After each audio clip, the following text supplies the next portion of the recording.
May nag-comment. Re-replyan natin, ha? Sagutin mo. Iyakin ka daw. Iyakin ka ba? Hindi naman, di ba? Minsan lang, ba't masaba pa magmuyak?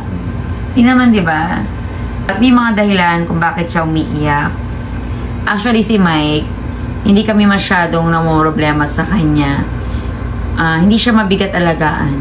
Di ba, di? Kung minsan umiiyak siya, hindi ganun kadalas yun. Hindi siya ganun kadalas na umiyak. May sumpong siya, oo, pero mas naman pa rin yung maayos yung ugali niya. Sumusunod naman siya sa amin. Kahit pa paano, yung ugali niya, maayos pa rin. Hindi naman kami sobrang na-stress kay Mike. At ganun din siya sa amin. Nakita naman niya, alagang-alaga namin siya. Di ba, Daddy? Nakita naman niya, binibigay ko naman yung mga kailangan niya. Yung mga comment nung iba na hindi siya agad binibigyan ng pagkain, hindi. Meron kaming tagaluto. Meron naghahanda ng pagkain niya kahit na napasok ako sa school. Hindi napapabayaan si Mike. Meron din siya merienda. Alam niya, di ba, Daddy, marami kang pagkain? Marami ka daw bang pagkain dito sa bahay? Yes. Yes. Tingnan mo yung ngiti niya, di ba? Yan ang ngiti na talagang totoo yung sinasabi. At actually, hindi namin kailangan mag-explain. Kasi, alam naman namin na totoo yung sinasabi namin. Si Mike, kahit na na-stroke na yan, masarap pa rin yung buhay niya. Diba? Kain, tulog, exercise. Masarap ang buhay ni Mike. Marami siyang pagkain. Pero pagkain na masustansyang pagkain. Hindi yung pagkain na hindi maganda sa katawan. Kasi minsan may mga nababasa akong comment, hayaan nyo lang kumain ng kumain, hindi bawal. Hindi po namin siya pwedeng pabayaan na kumain ng gusto niya. Kaya nga siya na-stroke Kaya nga siya na-stroke, guys, dahil meron siya nakain ng mga bawal na nakasama sa kanya. So, yun ang iniiwasan ko, no? Hindi naman payatot si Mike. Tingnan niya naman ang itsura niya. Mukha bang ginugutom? Mukha bang ginutom ka, di? Natatawa, hindi, ginugutom. Ang ganda nga ng kutis niyan. Tingnan niyo yung kutis niyan. Oh, masustansyang pagkain palagi ang kinakain niya. Tingnan niyo naman ang skin niyan. Oh, di ba, di? Punong-puno pa yan ng vitamins. Hindi lang gamot ang iniinom niyan. Hindi ko rin tinitipid yan sa vitamins. Alam niya yan. Di ba, di? Anong vitamins mo?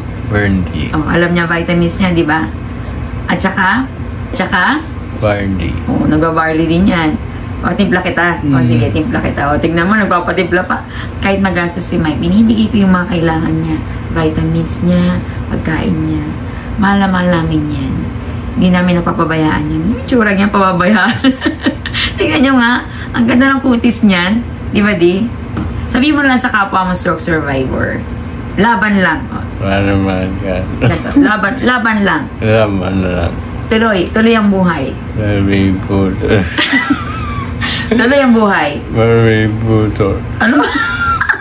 Iba naman sinabi mo, di?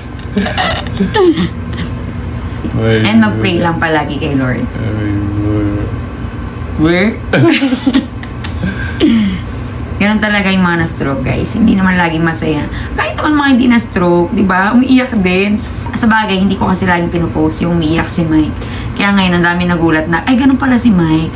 Ay, umiiyak pala si Mike. Kasi nga, guys, hindi ko naman pinupost. So, naisip ko kasi, maganda rin na makita nyo kung ano talaga ang nangyari kay Mike. Di ba, di?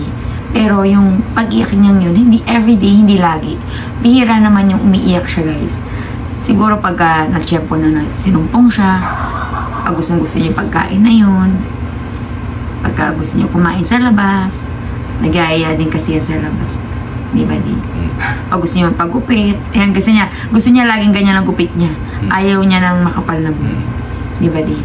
Tsaka yung balbas niya, ayaw niya rin mahaba yan. Kuko niya, yan. Di ba din?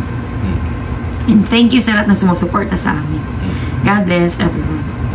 God bless. God bless.